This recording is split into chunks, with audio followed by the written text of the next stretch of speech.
Good day, sir. Yes. Your name, please. I'm Chuks Machukwu. Okay.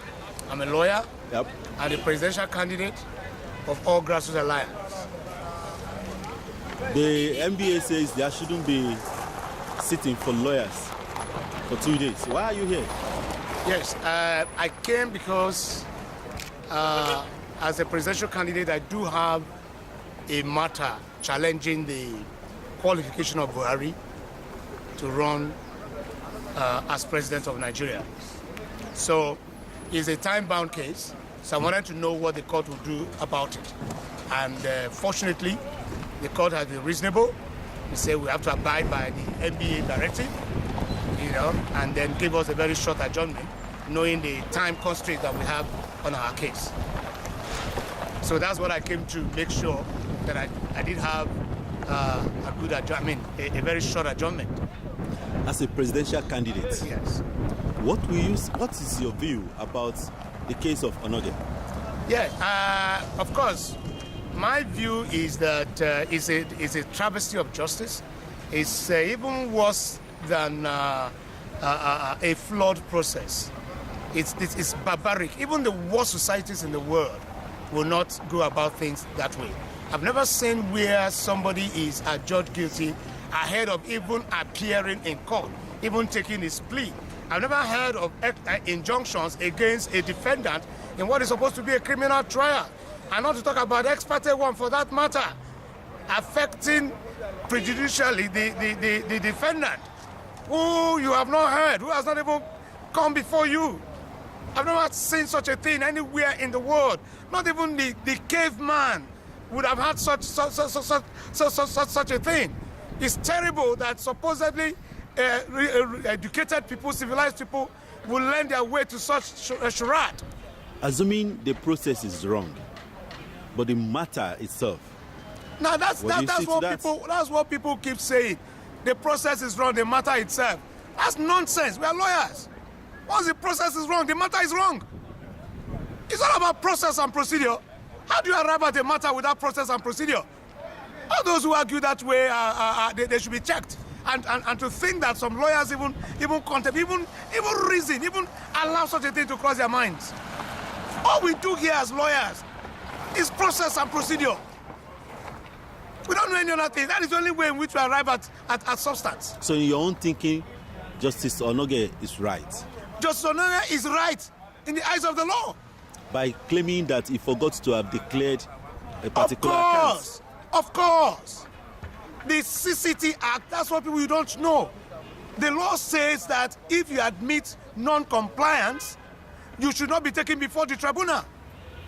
So it depends on what you admit to. If the admission of non-compliance is a crime, so otherwise a crime, then you have admitted to a crime, you could be taken before another court, not the CCT. But that you forgot to declare as asset is not a crime anywhere else. So if you are a president, yes, and this situation occurs, what are you going to do? What do you mean? The law is there. Let me tell you one thing. The CCT never contemplate this whole thing about asset declaration. Is just updating records. The man has been declaring asset.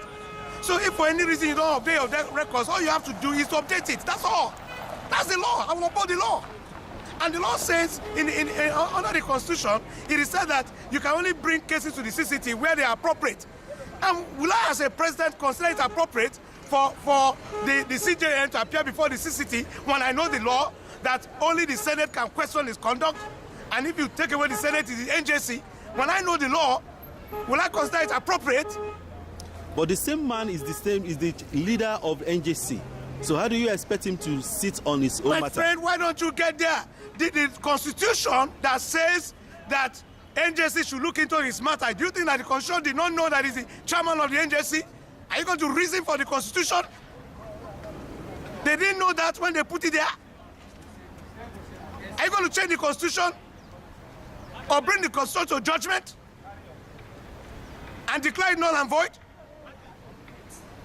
So the law knows that he's the chairman. Before the law said he should first of all pass through the process of the NJC. So that argument is puerile. No due respect. Well, I love that, but next time, if anyone offend or committed error as a result of that, and you are his counsel, will you plead for his forgiveness? What do you mean for committed error? There is no error here. That is exactly what I'm telling you. There is no error. If you can, for everybody, when it comes to regulatory compliance, the law understands that human factor can come in. The law is about your mind, whether you have a guilty mind. Not that you missed out something. You understand what I'm saying? So the law is not looking for people to condemn. It's only wicked human beings, malicious people are looking for people to condemn. The law is not malicious. It's not looking for anybody to condemn. You know? So that's the situation. There is no error here by the CJN. Absolutely none. So what should be the next step now? The next step is that the Court of Appeal should declare the whole charade null and void and restore order and probity to the system. Restore the dignity of the judiciary. That's all. And if Court of Appeal refuses to do that? Well, if the Court of Appeal refuses to do that, then we have a crisis. We have a crisis as a nation. Who's going to solve it? What do you mean? When there is a crisis, there is a crisis. So it will be solved according to how crises are solved. If we cannot solve it, the world will come and solve it for us. That's the meaning. Who do you expect in the world? I don't know. If there is confusion and anarchy in the country, then of course, the international community will step in. Like? Anybody. We have ICC there. There are so many indictments, criminal indictments on this man's head, on Buhari's head, at the ICC. They will all kick in. If there's crisis here, they will kick in. Are you speaking like that because you are a contestant? I'm not speaking like that. I'm speaking because I'm a Nigerian. And because I'm a lawyer. And I care about this country. And I said Buhari wants to destroy the country. He will be destroyed. The law will take him down first. That's the situation. And you want to take over from him quickly? Yes. Thank you for your time. Thank you.